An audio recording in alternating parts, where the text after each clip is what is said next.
Facebook family and friends, welcome to Formers Anonymous Saturday morning meeting with Sammy Rangel and myself, Mr. Monte.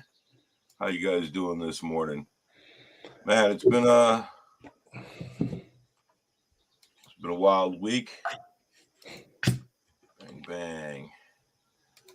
We are here. All right, Sammy, got you all set and ready. Send out these invites real quick. Try to get it done as fast as possible. How you doing this morning, brother? I'm doing good, man. I've already let my flock roam the premises. I started out with a healthy breakfast. I'm about to go out there and bust my ass, finishing putting this pool in. Dude, I seen your neighbor came over with a backhoe and a tractor. Not my neighbor, but he's damn near my neighbor. That's Donnie. Donnie owns probably the biggest earth moving company around here. And he happens to be friends with the guy down the road named Terry, who I'm becoming really close with. And Terry called him over one day, and ever since then, me and Donnie have been on first name basis, I should say. And I called him and I told him, I'm like, look, I screwed up big time, man.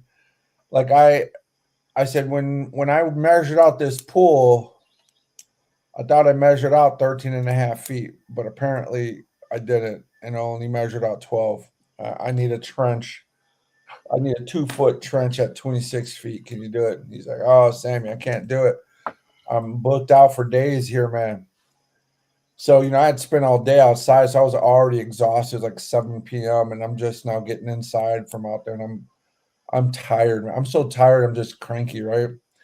And I go take a shower, I lay down, take like a quick nap or something, and my phone rings as soon as I start nodding off, and Donnie showed up outside with his. He's like, I got done a little earlier. I thought I could knock that out for you, and he came over there, and then as nothing goes the way it's planned to go. So he ends up hitting the. We end up finding by hitting it the power to the well. Oh wow! And so we end up having to cut power, and then we end up doing a big old patch job. Took like an hour. The whole thing should have took 30 minutes at most, but we were here for a couple hours. I thank God I got some nice, powerful shop lights to light up the outdoors. So he knocked it out. So, but today I got to move the power line. That means I got to dig it out and try to move it over a few feet so that it's not in the path of the pool. Okay. And we can't just move the pool to a different location because we've already dug up a huge hole for the pool. So I will be busting butt out there. So I'm prepared to be tired today. And that's one of the projects I got going on. I got multiple landscaping sites going on outside right now, a garden. I'm trying to weld this thing back together. Oh, I shattered the side window of my door when I was weed whacking outside yesterday. Yeah, but I have no complaints, man. I'm just enjoying life out here. That's how we do it, right? How we do it, man. That's how we do it, bro. Yeah, man. It's I've been watching, and so I watch all your snaps about it, and then I've been watching Overachiever Cat. I've been watching Julie's feed as well when she sends the snaps, and man, dude, it's looking great, bro. Yeah, I took a bunch of topsoil and put it in the front of the house by those stones. Dude, I mean, I've been moving stones for 3 or 4 days, man. I'm talking about these stones are anywhere from 70 to 100 pounds, and picking them up, putting them in a tractor, dumping them, unloading them, moving them where I'm going to put them. I've done about 10 trees around here so far. Plus, a lot of work, bro. So, Julie's got to move the dirt today. She's got to spread it around. It doesn't look like a big area until you try to move the dirt, and then you realize like this is a big area. Yeah. Hey, and then Julie. Hey, so Julie, we tilled her garden out, right? It's probably like a 20 by 30 garden, right? And dude, she cuts out her path, and the paths are so big, the mounds are so big, they look like burial plots. And I'm like, are we burying bodies or are we doing a garden? Right. Right. Make sure I Uh, put this on. I will get back to my fighting weight, man. I mean, I'm still fighting at this weight, but I'll be a little healthier if I were to do it. If I were Right. to 3 pounds. Listen, I don't know if I can fight ever again, man. Like I might put an eye out with one of my boobies. I actually got submitted by somebody's boob one time. Because of my weight, I've always been heavy. I've never been below like 225, so I always end up in the super heavyweight, Mm-hmm. which means I'm fighting the guys who are like 7 feet tall, 300 Yeah. pounds. I don't get to fight anybody my size. You know? I get to fight everybody who's bigger than everybody else because I'm at the bottom of that heavyweight, right? And so this dude is essentially fell on me, and then his boob was in my mouth. I tapped because I couldn't breathe. Literally, Right. I didn't tap. He didn't do anything but lay on me. That's all And you got I to do tried to sometimes. fight, but when his boob made it like this over my face, there was just nothing I could do. And my coach was yelling. He was like, "If you fucking tap, I'm gonna punch you in the face." I'm like, I can't breathe. I got booby in my mouth. What do? You tap, man, like you ain't got no choice. Dude, this dude was like Thor. He was just giant. It was just this dude was literally like bigger than you. I was like, fuck, man. There's nothing I could do. Yeah. It's not one of my brighter moments of my fighting career, but you live and learn. I know what you mean though. Like when I boxed. That's how champions are for. Right. Yeah, Samantha, keep bragging. After 2 kids, I'm still at my fight weight. That's fucked up. But yeah, when I boxed, because I was so big, most of the guys I boxed were smaller guys. You know what I mean? Yeah. Like, figure at 14, I was 6 foot tall. What do you do with that? You know what I mean? Where does that one go? But yeah, I've always had the short end of the stick, man. I'm heavy enough to fight the big giants. Right. I think it's funny because you walk into the competition and you see all the big dudes, and you're like, "Yep, that's who you're fighting. That's who I'm fighting. That's who I'm fighting." So we talked a little bit about last time we were talking about our responsibilities as citizens and as farmers. To pay attention to our surroundings and try to keep our neighborhoods and our families safe. Today, why don't we talk a little bit about relationships and how they affect our recovery? Yeah, I know you and I had talked about that right before we came in, so we're about to lay it down today, man. We're gonna talk about these relationships. What's up? Let's give you a shout out real quick. Love you, Sabrina. Love you, Kat. Samantha, I love you, hon. I'll see you later today. Jimbo, what's up, my brother?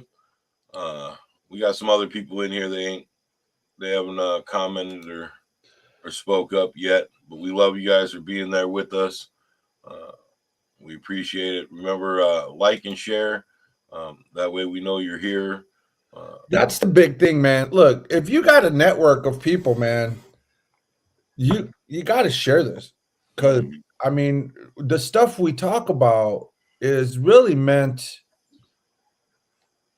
to improve the lives of people, man. And there's got to be people out there that, could benefit from this. And, just sharing it and posting it on your feed, you might even attract people who might not otherwise have stopped to check it out, So I think it's important to share these messages and make sure that we're getting the word out. That's really why we're here. We're not here to be heard.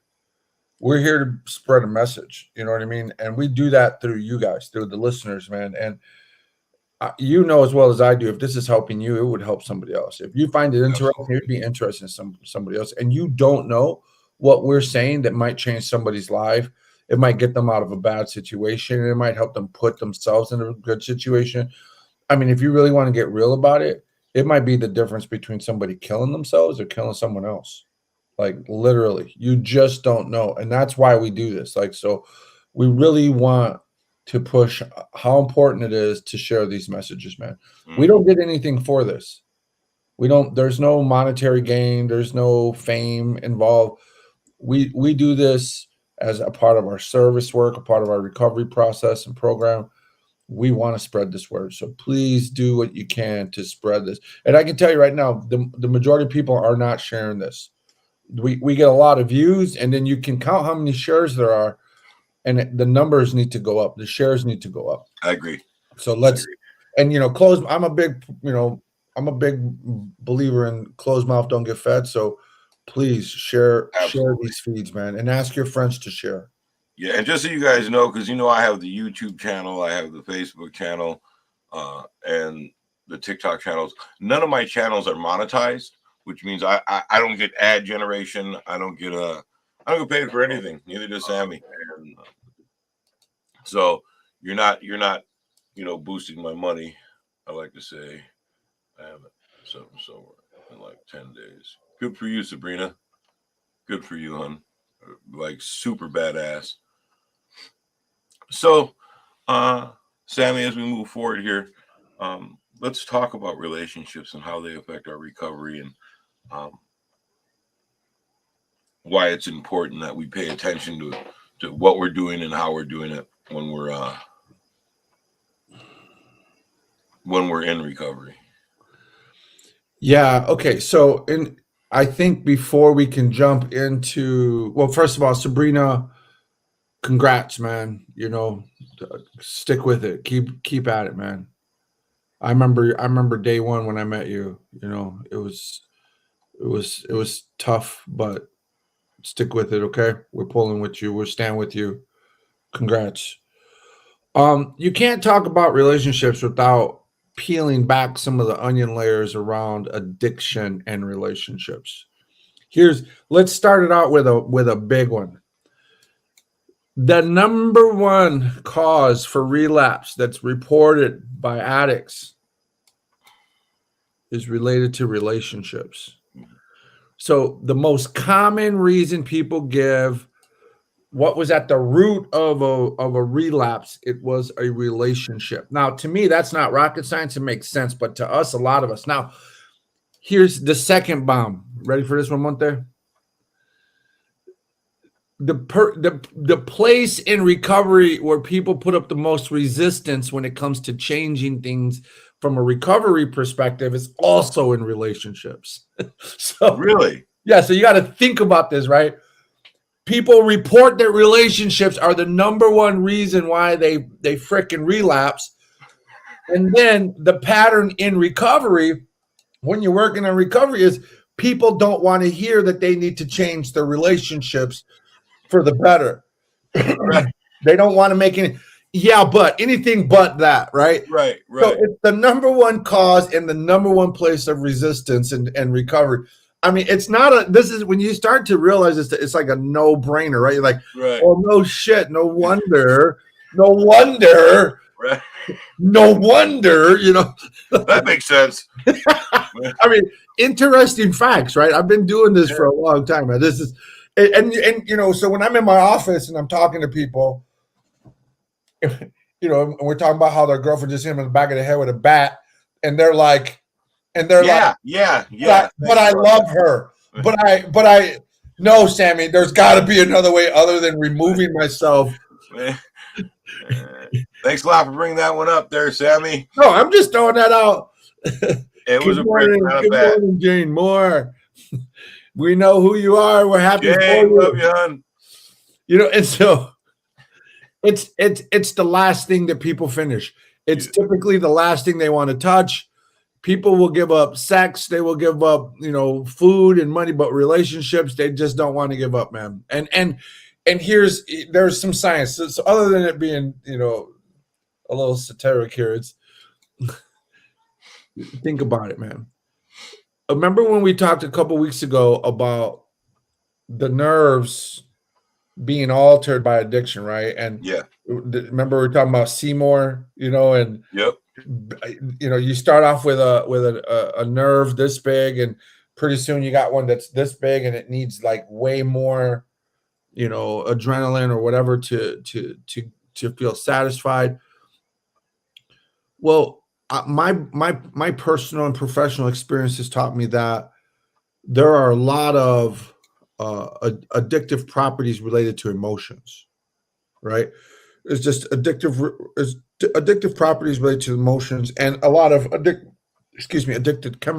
chemicals within the body that you can learn to trigger through behaviors that are emotional, which is why we can get high off of the lifestyle. Right. Right. You can get high off of being powerful, bullying someone, pulling a gun out, using a gun, fighting. Those are all things that become addictive. And there are some connections to emotions here. Now, emotions aren't going to go away because they're natural and innate to people. But, when I talk about being devoted to sadness, being devoted to depression, being devoted to some of these things, really what we're talking about is, we have unmet needs and that create these reactions or relationships to these certain emotions that we have. But we can get addicted to certain emotions, right? I mean, you can find people who are always in crisis. And even when things are stable, they'll find a way to create crisis within that stability. Now, this isn't a judgment. It's just something that we know occurs as people are going through addiction, right? And we have to be willing to look at these emotions. But your emotions are a part of the addiction because you're addicted to certain emotions. One of the things we tell people is when you are, you might believe that your drug of choice is alcohol or cocaine or something else like that. But what if it was the emotions behind those things? Right. We have emotional relationships with objects, with people, places, and things. We have very emotional relationships. Now, if you think I'm crazy, then why do we have things that we feel have sentimental value to us? And then the addict, of course, takes that to an extreme, right? How many of us are in bad relationships right now and are still devoted to those bad relationships, even though every fiber in us is saying, this is not for me. This person hits me, hurts me, lies to me, cheats on me, isn't there emotionally, says they will change, don't pick this up, don't pick that up, don't help around the house, don't help with the kids. And I'm not just talking about guys here, I'm talking about that's on both sides of the fence. That's on both sides of the fence. Now, the problem with addiction and emotions is that emotions trigger chemical reactions from the body, right?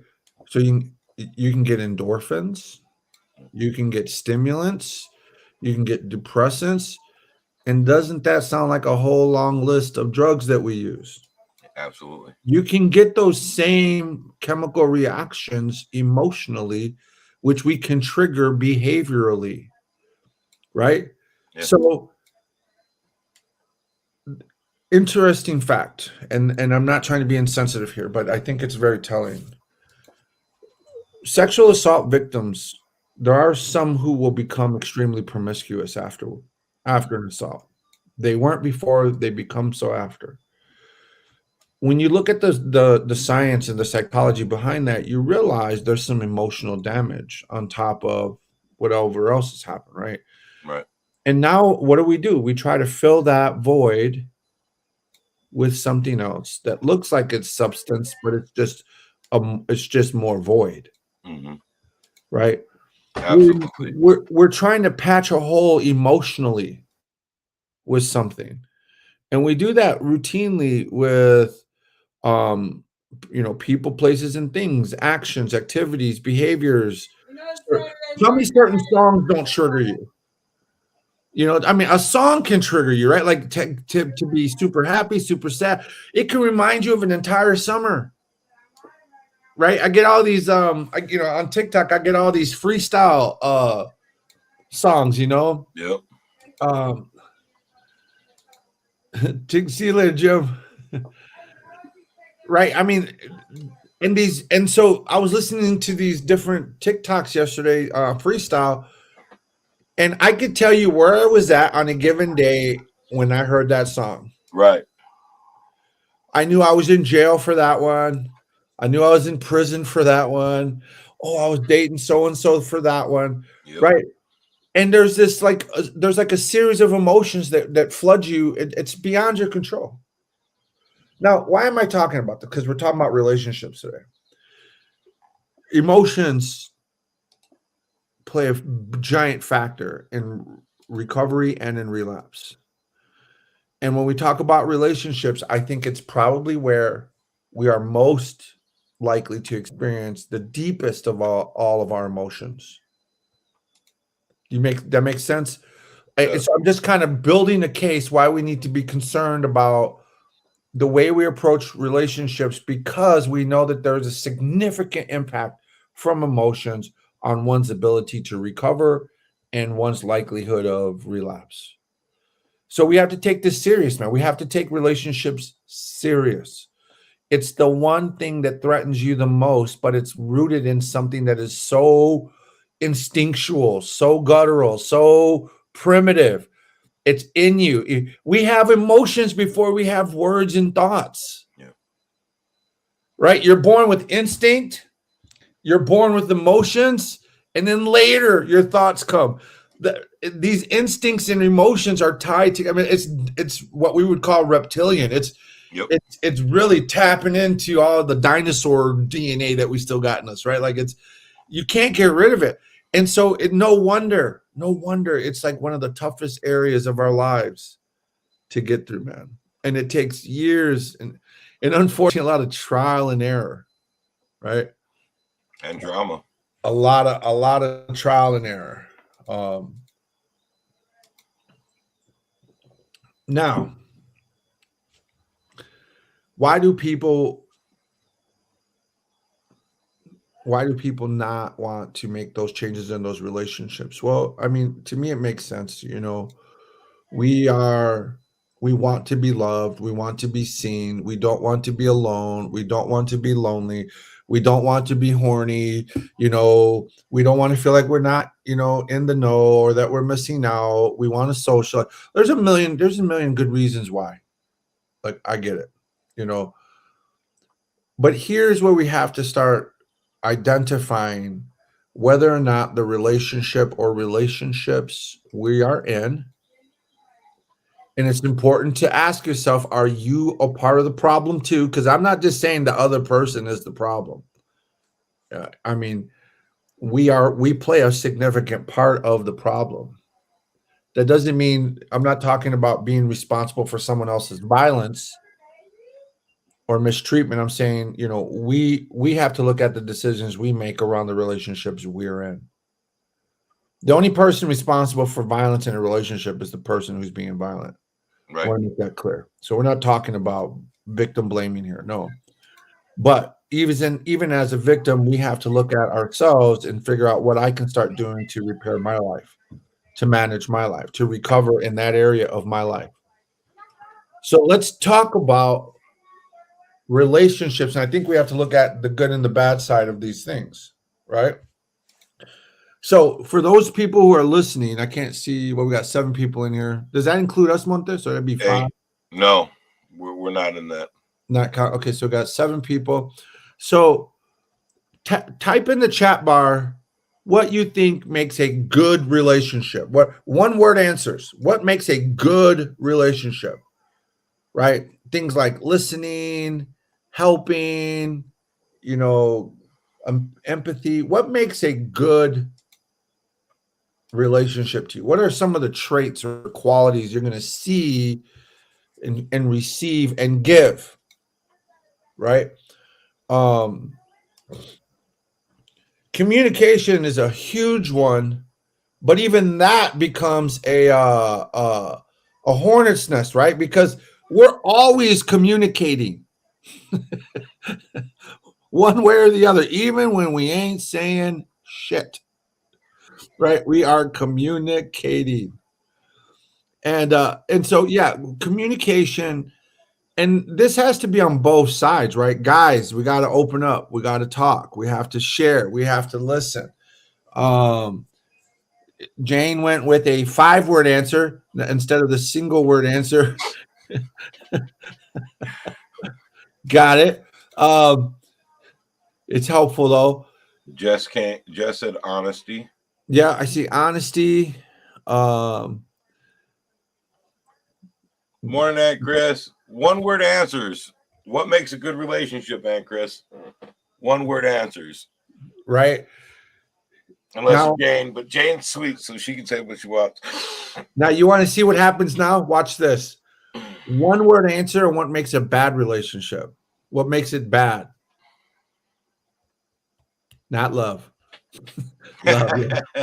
What makes a bad relationship?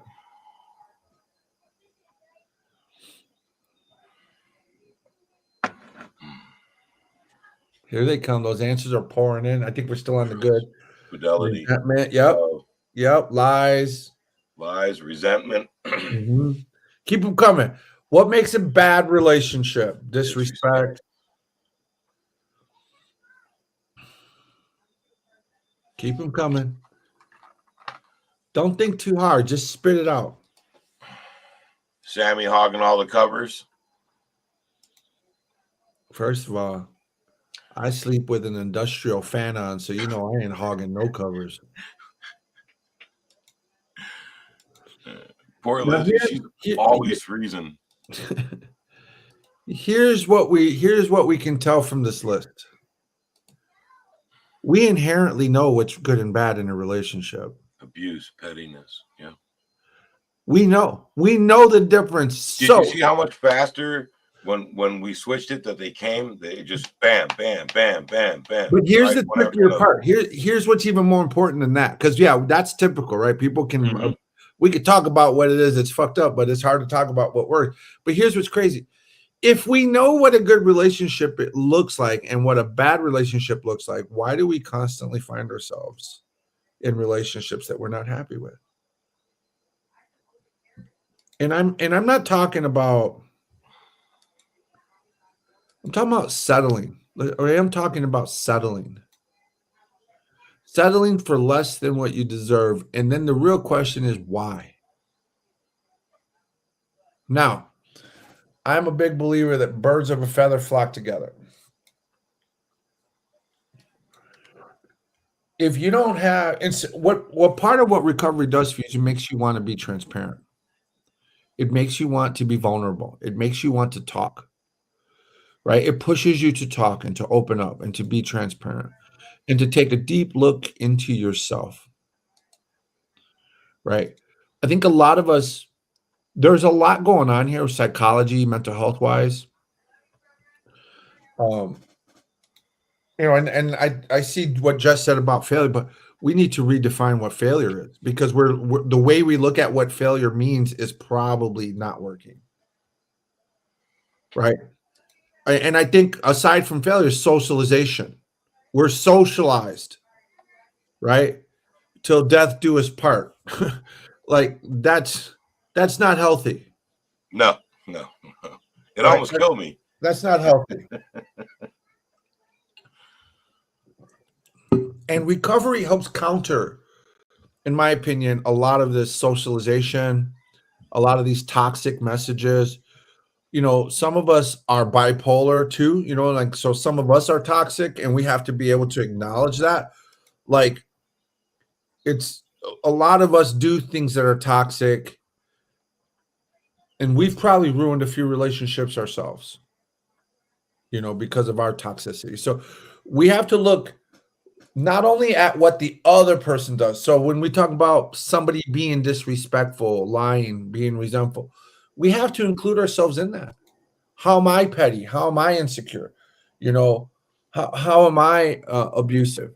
Right. And two people who love each other can hurt each other.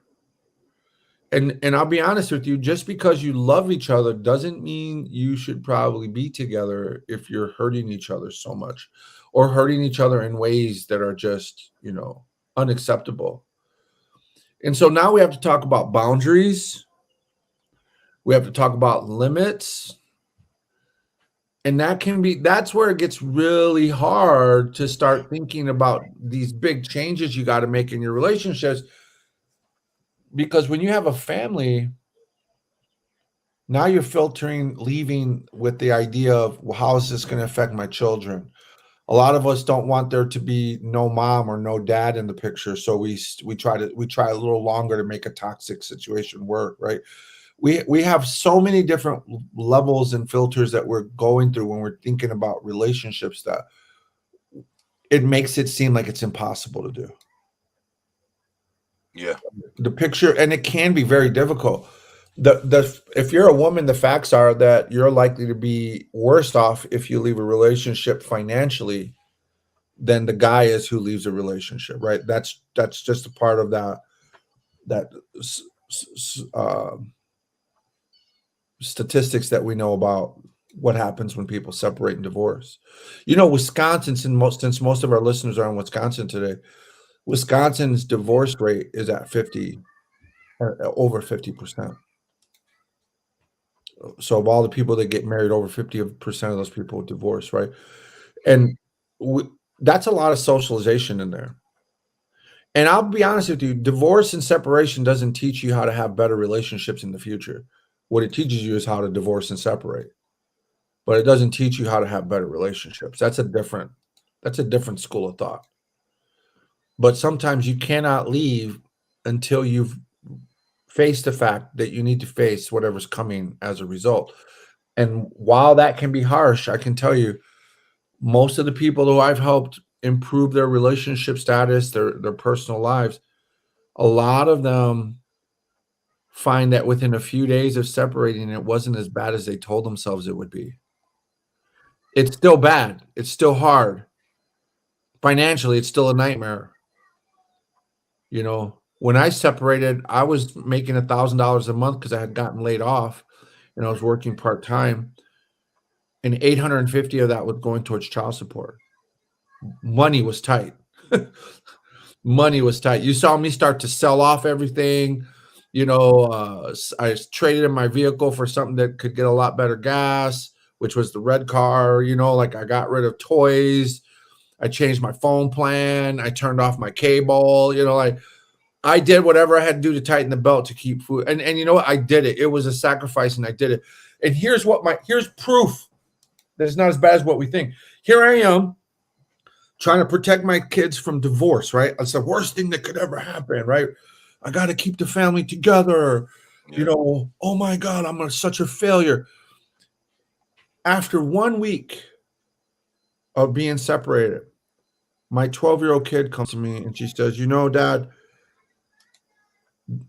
when I was here, it used to be fighting all the time. She's like, at least now I get like a little bit of peace half the time. That came from a 12-year-old kid. No. See, your kid was never 12 years old, right? Like her body was, but I mean, that kid's been gangster since she was this big, right? Like she's always been. Both the girls have always been smarter and a little bit more wise than the average kid of their age. So, and I think that goes to show that the examples we set for our kids will either teach them to see the healthy things in life or the toxic things in life. Yeah. And when we say toxic, it doesn't mean that you're out there trying to hurt people. It means that you're out there hurting and not doing anything about it. Right? Like, let that sink in, man. When Yeah. when you stay there, you can be toxic to yourself. It's like drinking the Kool-Aid with the poison in it. Yeah, you're going to be the one that dies, but that's toxic. Hmm. And we can teach our kids to either drink the fresh water or the poison water, right? Like that's another big point here. We have to recognize that our children will follow our lead eventually. They're more likely to, right? My dad went to prison. I went to prison. My son went to prison. There are statistics about that all fucking day. I was in All day. prison with my dad. Yeah, if you smoke, your kids are likely to smoke. If you drink, your kids are likely to drink. If you're in an abusive relationship, your kids are likely to be in a, and we can reduce those risks when we take those things into account. Say, I want to change these things. I want to do something different with my life. So we're talking about having to confront what these relationships look like. Now let's talk about healthy traits, because I think we can spend a lot of time talking about what's not working. We can spend all morning talking about what's toxic about relationships. Instead of thinking about what brought you to the table, just like we do at Formers, I want you to think about what you bring to the table. What is it that you yourself bring to a relationship that's good? Now, you can do what you bring that's toxic or terrible on your own, because we all know what those things are. For me, it was kind of compartmentalizing. It was kind of like keeping everything to myself, not really telling anybody. I didn't want anybody to have a bad view of my wife at the time, so I kept my problems to myself. I only talked to maybe one other person, and that was here and there, not really a lot.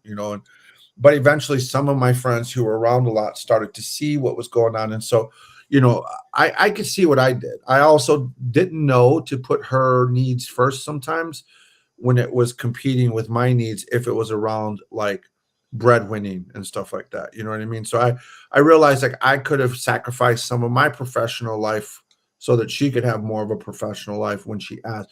But her trying to be a good wife, she put her second all the time and became resentful and felt uncared for. I realized that was me. Hmm. Now, what do we bring to the table when we're in a relationship? Here's how we're going to take that a step further, though. What parts can you bring to the surface in a relationship? Right? What do I mean by that? Because that's a tricky one, right? How many of you put a sign in the chat? How many of you have ever loved someone but wouldn't tell them you loved them? What can you bring to the surface? Right. Right? Because see, that's just the first aspect of vulnerability, man. What of my internal self am I willing to bring up? Right? Like this is deep, right? Like we're only at the first question and it's already like, oh shit, like Right. don't do it, Sam. Saturday morning, damn it. What are you thinking, Monte, when I say that? I see you lit up over there. Lizzie and I lived together for 6 months. And the entirety of that time, I told her I didn't want to be in a relationship. I didn't want a girlfriend. None of that was going to happen. Like, if she was going to be with me, or live with me, and we were going to hang out and kick it, we were just hooking up and roommates. And I stressed that shit. Like, she would do something girlfriendy, and I'd be like, this ain't that type of shit, man. Like, we're best friends. We live together. We crash in the same bed. But we ain't no boyfriend or girlfriend. We're not gonna fucking live happily ever after. I'm never gonna ask you to marry me. Like, that shit ain't happening. You know what somebody told me? This is gonna sound weird, but I had a friend who lived in the Middle East and we talked all the time. There's a woman. And she used to give me like pimp advice. She was trying to help me be the best pimp I could be. And she said, you're doing husband shit. Like she just left it at that. She's like, how are you gonna say You're This a is pimp. where you're at, but you're doing it all, but you're just saying you're not doing it all, but you're doing it all, right? She's like, if this is supposed to be like a one night stand, you don't take them to breakfast or dinner. Right. You don't take them to the movies. You don't sit on the couch and Netflix and chill. Like she's like, those are things you do when you're in a relationship. And I had to think about that because I like you. I thought I could engage in all the activities of a husband and a wife, and then just keep myself restricted from being a husband or a wife. It doesn't work that way, right? And how long was it before you could say you loved her?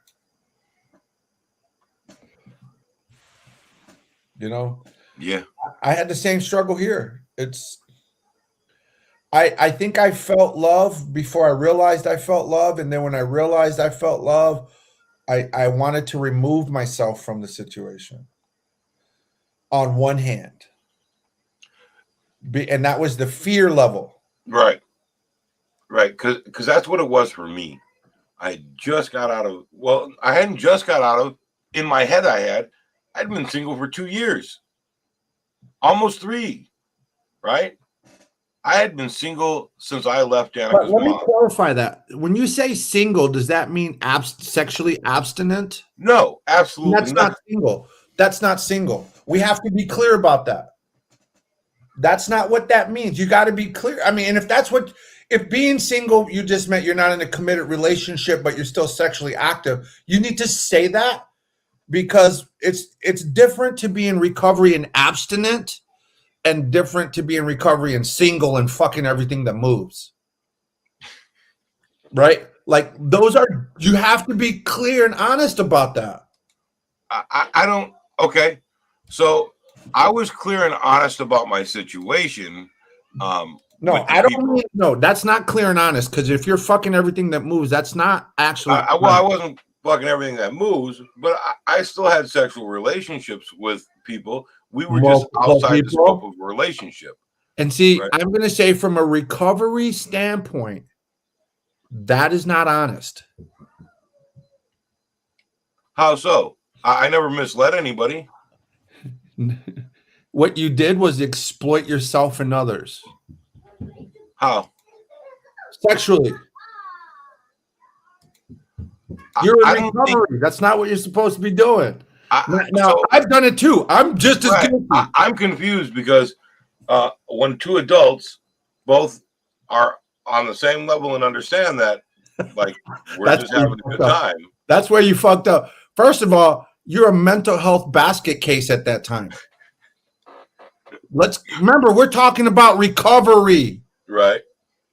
You're giving up the PP. You're in a bad state of mind. You're an emotional wreck. Your mental health, your trauma. Like, we're making decisions and doing big boy and big girl things at a time when we need to be in recovery. See this? Do you see what I mean? This is where people don't want nothing to do with recovery. Right. Because when you get real about it, you realize I'm damaged and I'm damaging people just by the nature of interacting with them from my damaged place. Okay. Now listen, you're not going to be able I can see that. You're not going to be able to fuck somebody who's healthy. You know why? Because a healthy person ain't going to fuck with you fuck with you like that when they see that you're in a bad place. They're just not going to do that. So remember, birds of a feather flock together, man. So this goes back to we're all pretending not to be pretending. That makes sense. See, from a recovery standpoint, if you ain't in recovery, who gives a fuck? Go do what you got to do. But from a recovery standpoint, we're typically in a very bad place, man, when we are doing things like that. Because look at where you're at now in your recovery, and look at where you're at now in your relationship. And that's what a fucking healthy relationship looks like, whether you're single or involved with somebody. A healthy relationship looks closer to what you have today than when it did then. And It's not honest. It's not honest. We confuse being factual with being honest, and those are two different things. Okay. Because honesty is based on a set of morals and principles that we live by. Yeah, I'm not sure my PP had morals or principles at that point in my life. And it is not rooted in empathy or compassion. Right. It's compartmentalizing sex, and we tell ourselves and others this can be objectified, and we have the special power and ability, superpower and ninja ability to remove any human component of emotion or attachment from this physical activity because we've conditioned ourselves to blah, blah, blah, right? We can just go on and on and on and justify how this makes sense for us. Thank you both for the honesty here. Of course. Hey, Jane, we said what we're going to do, right? Right. So, Jane, I learned something a long time ago, and that is, if I try to sidestep or BS when me and Sammy are talking, it ends up to be a horribly long lecture on why I'm trying to fucking sidestep whatever the truth is. And I don't like being lectured, so now I just fucking say it, right? Like, but let me tell you one thing. It's like, I did the same thing, bro. Yeah. I'm guilty of the same thing. And here's where the exploitation came in on my side. When I was at minimum, yep, and I think this other person needs to take some responsibility too, because I was a newcomer at NA and I was at minimum. I was brand new into recovery. And I got scooped up by a lady who was probably twice my age.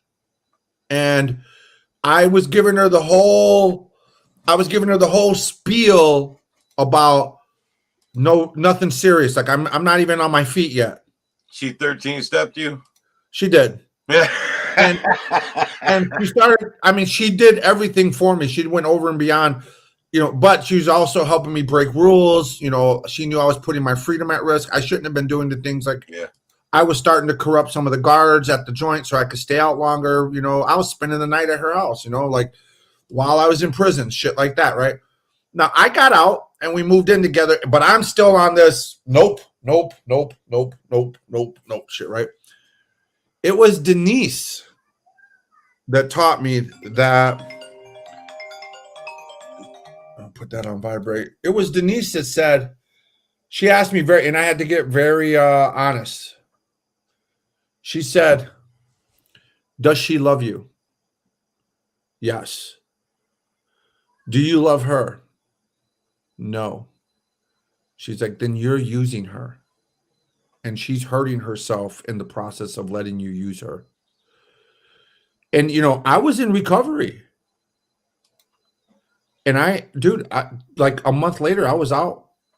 I was out of that relationship. I had to come to terms with the fact that we were, not only was it not right, we just weren't on the same page and the same level of relationship.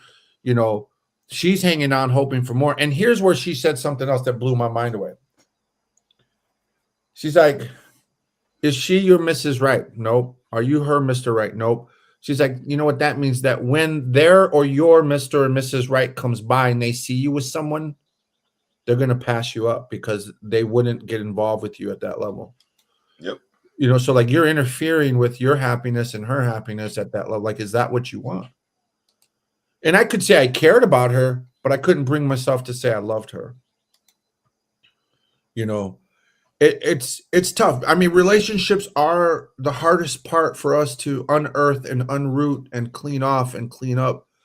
And here's why. I mean, look at me. Look at the struggle me and you are having just coming to terms with this part. Yeah. And no shame on you, Monta. I'm not trying to shame you here because I did it too. These are lessons I had to learn too. I'm a lot tougher skinned than that.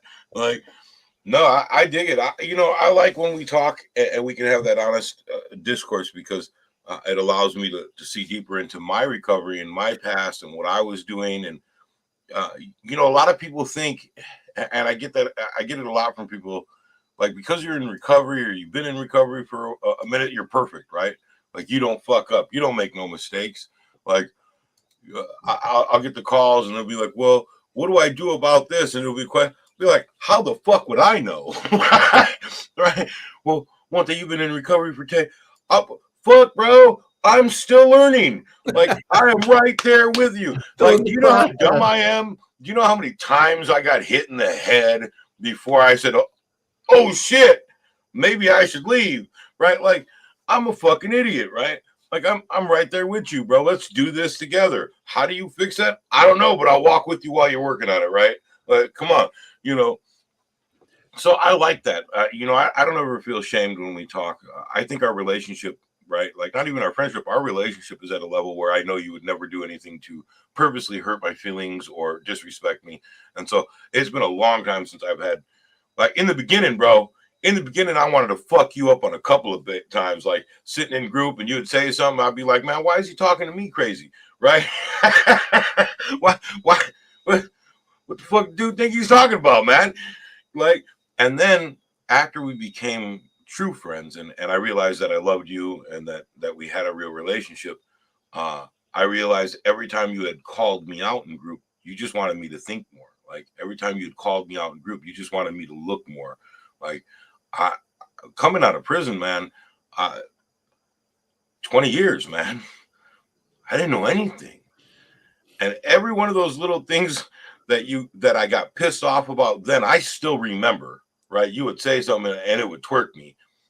And now I can look back and I can see, damn, man, after he pushed that fucking button, like, behavioral changes came quickly, you know, like, it was like, yeah, man, fuck, dude, what's he talking about? I don't have to do that shit no more. I'll do something different. I can be better, right? That's important to me. And you know, I definitely see what you're saying. and I definitely can respect that. I don't know whether or not I would have been strong enough at any point at that point in my life not to have the physical relationships with the people I did.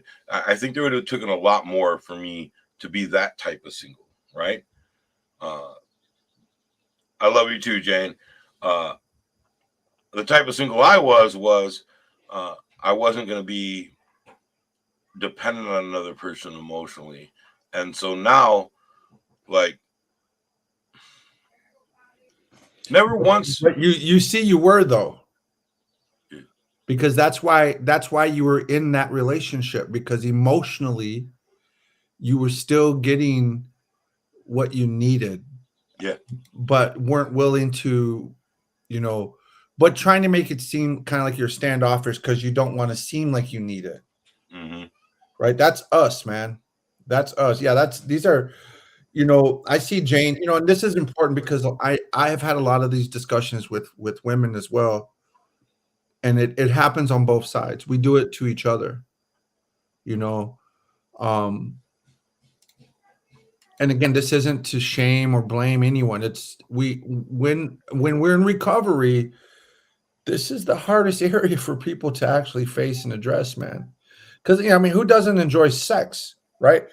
And so what we're willing to do to get it and to have it can compromise your integrity in recovery. And it does. And it can compromise other people as well. You know, and that's why we need to know the difference between honest and factual. A criminal, a sociopath, which is who we are, me and you, formers like us, we're sociopaths. What does that mean? We don't operate from a place of empathy and compassion. Right. You know, we can turn that off and on. And when we have sex like that, we're tapping into being a sociopath again. Yeah. Because we're trying to compartmentalize, and you have to dehumanize the other person to do that. And you have to dehumanize yourself to do that. Because you're also limiting and reducing yourself and reducing your, like you said, I don't want to be emotionally dependent. You can't just say, you know, like, we want to be loved just like we want to be lovable. And so when we act differently other than that, then we are reducing ourselves, right? We're becoming something else other than our full self. It's not the same thing as being honest. Honesty would not let you compartmentalize or dehumanize or objectify a person. That's the difference. It's a higher calling. We can be factual. Yeah. You can, in some ways you can be truthful, but it's absent of some truth, because the truth of the matter is, you know, even when you both agree to use each other, it's damaging still. It might be. I like the way you word that shit, right? Like, just just put it right out there. Even if you agree to use each other, right? Like, I mean, at least it's an agreement. I get it. I understand. It's really harm reduction, but it's not harmless. Yeah. Right. Yeah, and I see what you're saying, and I agree. And I it's so hard to overcome that mentality because we're lashing out, man. We're reacting to bad situations by doing these things, and it's like, look, would you encourage an alcoholic to keep drinking while he's in therapy or in recovery? Right? You wouldn't encourage a former to stay in sexual relationships while they're in recovery, even if they were in a good relationship, because you want them to clean up and sober up emotionally, physically, right? Spiritually, right? Mentally, so that what we have to do, the work we have to do together can get through. Yeah. Right? And we'll be less animalistic, so you control your urge. Yep. And you become more mindful about the practices that you engage in, right? This is what I think from a recovery standpoint, we look like when we're trying to engage in healthy recovery, but we tend to want to compromise. And the way I think about compromise in recovery is like trying to find the best way to shoot yourself in the head, right, for the best result or outcome. I mean, the insanity of that, right? Like there is no best way. There is no smart way to do something stupid. Right. And we need to remember that. Now, we started this really intense conversation, which I love. It's probably one of the best ones we've had in a long time. Yeah, it is. By saying, what parts can you bring to the surface in your relationship? Monte, I've got 10 other questions I could ask, but I don't even know if we should get past this one. Right. Because this is a doozy. Yeah. What are you willing? It's a deep question and thought process, man. Like this is a whole program in itself. Here's what I learned about myself in friendships and relationships. For the longest, I've always been the helper. I've been the helper for the last 25 years. Mm-hmm. And so even within my own 12-step group, I'm not sharing everything. Right. Because I'm the helper, which means now two things. That what my support group is getting from me is half of me, but they think they're getting all of me. And so they get to know that half of me, assuming that is all of me. Yep. And then because I am restricting myself in that environment, I'm only letting people get to know half of me, which is why I might be feeling unfulfilled, because there's always that part of me that says, but if they knew all of me, mm-hmm. Right? When you do that, people will get to know you up to the level that you allow them to, but they will be under the false impression that they are getting to actually know you. Right. And what they're getting to know is a part of you, but not all of you, which means you can never feel fulfilled in that relationship because you're so restricted from it. Mm-hmm. And it doesn't matter, because Selena and Samaya just basically sat me down over Easter and were upset with me because I didn't tell them I'm having heart problems. Like I have some heart problems. And Selena said, you don't need to keep that stuff from us anymore. She's like, do you want us to be surprised if something were to happen to you? How do you think that would make us feel if you died and you never shared that with us and we only found out about that after you died? Like, I love those girls. They laid it out, dude. And they said, we are strong enough to get through all of that together. She said, I understand you're our dad. I understand you're trying to protect us, but we don't need that anymore. What we There they need is go. to be open and honest with us, right? And so even now, I'm thinking I'm doing something to because honestly, I wanted more answers. I wanted more Right. answers about because I just don't want to. No dad wants to go and scare the whole family. That's just the Right. thing, right? Nobody. And so, but what they're saying is, with stuff like that, Dad, you can't keep her from us. And so I had to sit down, pull out all my medicine, and explain what each one was for, what my upcoming appointment. And then they felt like we were closer. They accepted my apology, right? They accepted my apology and were like, we now will help you carry this. We love you. You shouldn't do this alone. These are my children teaching me what I already know and what I teach the world. Right. And because of that, it deepens the relationship that already runs very Think deep. about that deeper. These are your children teaching you what you already taught them. Yeah. Like these are the lessons you gave those little girls their whole lives, right? Like every time we hang out, sit down, talk, like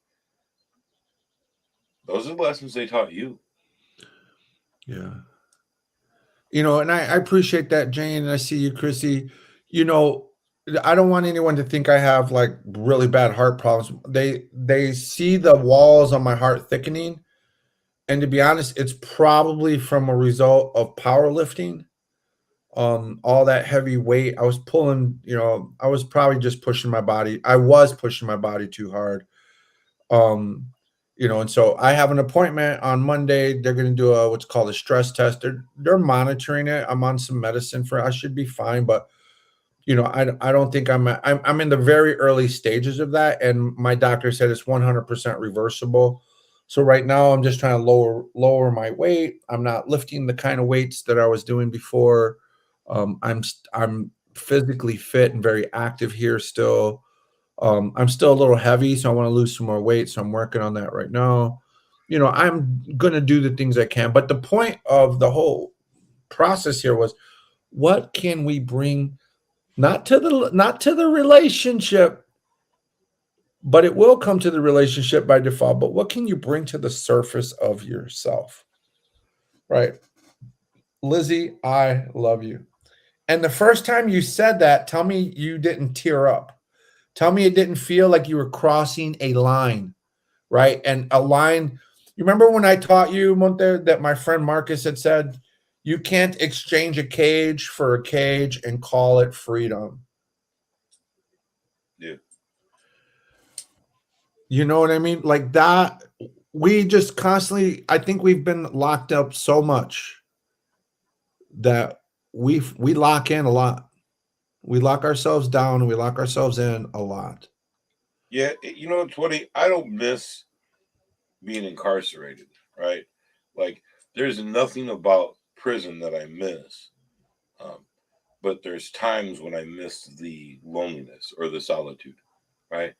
Where there was nothing to distract me, there was nothing to communicate with me. I could just sit in a corner and shut off and not have to feel, think, or know anything for a few minutes, right? It's a scary leap when you tell someone how you feel, especially after you've been hurt, right? Like abused. I'm not. All of us have been hurt, but abuse is something different, right? Like there were times where I didn't know what to do or say that wouldn't get me hurt, right? Like, and people were like, "Well, you're a big dude. You could have fought back. You could have did this." I couldn't. Like, I couldn't. Not out of any moral like discrepancy or disability to hurt her or to hurt someone. I couldn't. Like, I don't know how to explain it. Like, I froze.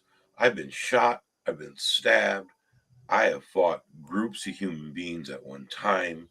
I threw a person over a second floor tier. Like, fighting is all I knew. And when when it would get crazy, I just couldn't do anything. I didn't know what to do. Like I was in a situation where my brain would just hit reset, right? Like I would have the loading symbol in my head. I'm getting the shit kicked out of me. right? This person's 5'1", 113 pounds, right? I'm getting fucked up and my brain's going like loading, hold on, loading. And then I'm unconscious on the floor bleeding or, pulling something out of my side or, whatever it was. And there was no reason for it. So when I had finally opened myself up to that same vulnerability, right, it was more terrifying than anything. Like, did I tear up? Yeah, because I didn't know if this was going to lead to the next, right? Like, Lizzie was cool prior to this, but what's going to happen in 10 minutes after I tell her I love her, right? Or what's going to happen in 2 days after I say, okay, let's be together? What's going to happen? What's going to happen? Like, and she always jokes. She was like, wait till the crazy comes out. And for me, that's like, I've been waiting, right? Like, it's going to happen. It's going to happen. If it would have, it is what it is. But yeah, that was hard to say anything like that. I also think you tear up because it's grace, right? Tears of grace when you realize you're finally healing a wound that you've been devoted to for so long. Yeah. Yeah. Right. And that wound is a part of your identity. This is why we have to be focused on, recovery aspects and components of this, because the wound, when you no longer have the wound, that means you have to create a new portion of your identity, because you're no longer going to be the person that's always been hurt. You're going to be the person that is willing to give it another try. And that's a huge shift in your mental focus. Yeah. Well, now that your focus has changed from the wound to loving, you know what it's done for you, Monte? It's changed your feelings about relationships. And, I'm at a point in my life now that if this relationship doesn't work out, and I would be shocked if it didn't at this point, I wouldn't feel like, oh, I'm never going to love again. That wouldn't be my reaction. I don't think my reaction is because, well, let me heal and start over, right? Like, that's a change in my focus, because before it's like I'm just waiting for it to fail so I can verify why I am the way I am, versus like, this is a part of life, and if it were to go this way, I believe that I would make it, that I would be fine today. And you can realize that when you change your focus, and that equals the types of feelings you have, that means that you also need to condition yourself to do things you normally wouldn't do by being vulnerable. So when you change your focus, that means you also at the same time must become aware of the fact that you need to do things that you never do, like telling somebody how you feel, appropriately. I can't stand you, Sammy. Got it. Telling people, those are the easy ones to share. It's right. The ones where you tell somebody, I love you. I trust you. You mean the world to me. I'm happy to be here with you. Going back to the day when you realized there was a moment in your time together and they made you feel better. They made you feel good. When they saw you, hey, I appreciated it when you saw me on that day. I find myself telling Julie something like that every day. Hey, I remember when. Oh, this reminds me when you, because what it does is takes them back to a moment where I probably didn't really express my gratitude the way I can today. Yeah. And those little hurts, right? Because they didn't understand why it wasn't as important to you at that moment as it was them. And then when you acknowledge that moment, right? Like, they can put that little slight away and just be like, okay. Thank you. Right? They're like, thank you. Yeah. About time, right. Asshole. Thank you. Right? So look at the path that we're on. We changed the way we felt, which meant we changed the way we focused. And because we changed our focus, our feelings improve. But then we become willing to do the things that we normally don't do. right? Now, what you're doing in many ways is expanding your identity. When you expand your identity, you need to complement it with movement. So when your identity shifts, your behavior shift. That's why we get away from these meaningless sexual encounters for meaningful relationships that revolve around real intimacy. Do you see that? Mm-hmm. So you change your identity, but you also change the way you move. You know, are you sleeping around? Are you having meaningless sex? No. You're in an intimate, committed relationship. Hold on. I'm in a relationship. I don't have sex at all. What are you talking about? We got kids, we got bills, we got stress, we got like. I can tell you how to change that. Right? Yeah. Do more around the house. Just leave it at that. Oh, I'm just gonna leave it at that. There's no rebuttal necessary. just do more around the house. Hey, make your life easier. Wear a sexy apron while you mop the floor. It turns them on. Do it.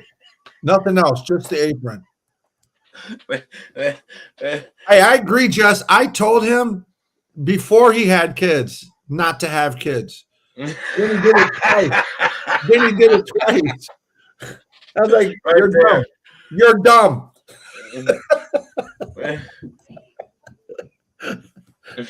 But we're past that point now. So listen, we're talking a lot about identity in these relationships, right? You ready for this? Your identity is your brand. What are you marketing? Damn. You know, what are you marketing? What do you, this is why, are you a hoe? Are you really just a slut out there, you know, screwing right. Everything that moves, anything that will open up to you, right? Is that your brand? Because that's going to be the way they know you. Or are you the Monte today that is, you know, committed dad, a helper, you know, about to be a husband, you know, a good friend, a good brother, a good son, right? This is your brand. That's why it's important to know the difference between being factual and being honest. Right. Because when you can have that level of commitment to morals and principles and codes, tenets, then you become honest. Right? Then you become honest. Because honesty brings peace in the middle of chaos. Being factual can still increase the level of chaos that's around you. Right. You know, I was very matter of fact with all the crimes I've ever committed. Me too. I didn't lose any sleep. Didn't lose any sleep. Ever. I don't know. Dude, I saw this game on that was advertised. It was a slingshot, and they were shooting geese out of the air. It's like this game, right? It's just like a little. Oh, it was a game. Like they're shooting geese with. And when I saw him hit the bird, I actually thought of my birds, and I was like, "Oh, I could never do that." Like, I'm like, and then I noticed I had that thought, and I'm like, "What is happening to me?" You know, we were just talking about that. You know, we were just talking about that the other day. How most of the criminals that I know are much more empathetic and compassionate to animals than they are humans, and I think that you hit it on the head when we were talking. That's because we don't identify the trauma that we do with animals that we do with humans, right? Like random animal hasn't hurt us. You know, humans have continuously did their best to destroy us on a daily basis, you know, for decades. But yeah, no, I don't think, I don't know. Listen, I'm willing to eat it. I'm willing to kill what I eat. So, but I get it, right? Like, it's hard not to feel guilty when I can just go to the grocery store and buy a hamburger. So remember, we're talking about your identity as your brand, right? Mm-hmm. Your emotional home is your identity. Where you live emotionally is your identity. And remember, if your identity is your brand, and remember, we started this all off talking about emotions related to relationships. So you need to identify in recovery, all of us need to identify what our emotional home is. Is it trauma? Is it love? Is it trust, mistrust? What is our emotional home? You know? Well, I think that's a good note, man. And so I guess the question to reflect on for this week is, what are you willing to bring to the surface when it comes to your relationships? And we're not talking necessarily strictly about sexual relationships. We're talking about any relationship and how you can make. We're talking about improving the intimacy of relationships between us, our children, our friends, our significant others, whoever that might be. What can you bring to the surface? What is your emotional home? That emotional home starts to turn into an identity, and that identity becomes your brand. This is how people will know you. And right now, I just want to be approachable. I want to be loving, and I want to be lovable. That's who I want to be right now. So I think that's a good place to wrap this up. Me too, because I got to use the bathroom, and you had enough shit packed in your junk for now.